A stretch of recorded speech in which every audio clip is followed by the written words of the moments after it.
লা লা লা দেখেছি কি তাহলে গোটাই দেখেছি তাহলে হাই হাই দেখেছি কি কি সব দেখছো? দেখা শেষ? তাহলে বলো তো বিছানার চাদরের কালারটা কি ছিল? আমি জানি তোমরা পারবে না, কারণ তোমরা আমার অডিয়েন্স। বিছানার চাদরের কালার না জানলেও শাড়ির ভিতরে কি কালার ছিল সেটা খুব ভালোভাবেই জানো তোমরা। আসলে এসব ভিডিওই তো দেখতে চাই আমরা। আর এসব ভিডিও যে বানাচ্ছে আর যে দেখাচ্ছে উভয় করছে পাপ। আর আজকে এদের ঠেলা দিয়ে বোঝাই দেবো যে কে তার আসল পাপ।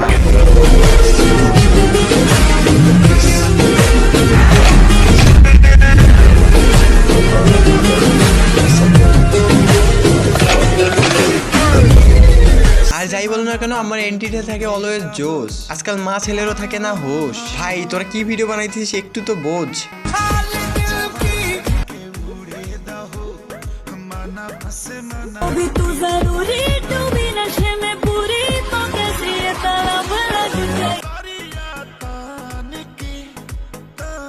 এসব নষ্টামি দেখে তোমার ছেলে দিতে চায় তোমাকে গুতা। আর এসব তো তুমিই দেখাচ্ছ, তো বের করে দাও তোমার ফুটা। আর যখনই এসবের লিঙ্ক ভাইরাল হবে তখন পাবলিকে তোমাদের মারবে জুতা।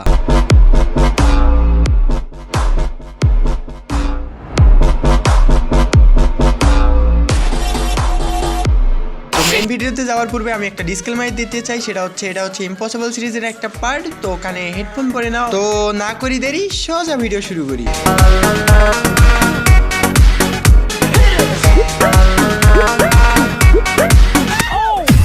তো হে হ্যালো জান, this is Atik Hasan and welcome to next level রোজ। তো কেমন আছো তোমরা? বরাবরের মতো নতুন একটি ভিডিও নিয়ে হাজির হয়ে গেলাম আমরা। দুনিয়া যখন ধ্বংস হবে তার পূর্বে কিছু আলামত দেখে নেওয়া যাক। আমি আর কখনো এভাবে ভিডিও বানাবো না। কেন? কারণ সবাই বলে এইভাবে ভিডিও বানালে নাকি আমার ইজ্জত চলে যাবে। ইজ্জত চলে গেলে ইজ্জত আবার পাওয়া যাবে, বুঝছিস বোকাচোদ? আমি যা কাপড় খুলে এতদিন তোকে কি শিখাইলাম? কাপড় না খুললে কেমনে ভিউ আসবে? মাই যদি হয় এমন, তাহলে তার সন্তানের থেকে কি আর আশা করা যায়? এভাবেই তো আস্তে আস্তে দুনিয়া সমাজ সবকিছু ধ্বংস হয়ে যায়। কেমনে যে তারা অশ্লীলতা করে টাকা ইনকাম করে সেই টাকা দিয়ে ভাত খায়। এসব যারা করে তাদেরকে তো মারতে আমার মন চায়, কিন্তু কেমনে বলো তা পায়? মা তো মাই হয়। তো আজকের মতো বিদায় নিচ্ছি প্রিয়। ভিডিওটি ভালো লাগলে লাইক করে দিও। কিছু আবালদের কেটে দিলাম রাইস। তোমাদের জানাই আল্লাহ হাফেজ।